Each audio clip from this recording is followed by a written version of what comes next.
তুমি এক টুকরা রসুন প্লাস্টিক ব্যাগে রেখে দাও। তোমার কথা কে শুনবে? আমি এক টুকরো নয়, আমি 3 টুকরো রসুন নিয়ে ক্যারি ব্যাগে রাখছি।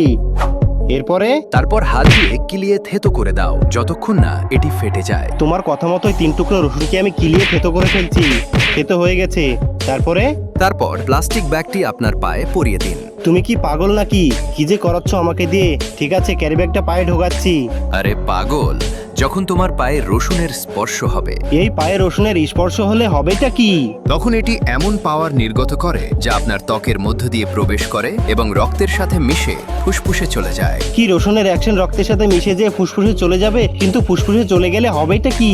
যখন তুমি নিঃশ্বাস ছাড়ো তখন সেই রসুনের গন্ধ আপনার মুখ এবং নাক দিয়ে যায়। হ্যাঁ, আমি তো নিঃশ্বাস ছাড়বো, কিন্তু এটা দেখার আগে তোমরা কি পারবে 2 আঙুল দিয়ে লাইক এন্ড সাবস্ক্রাইব দুটো একসাথে করতে? যদি পারো অবশ্যই করে দিও।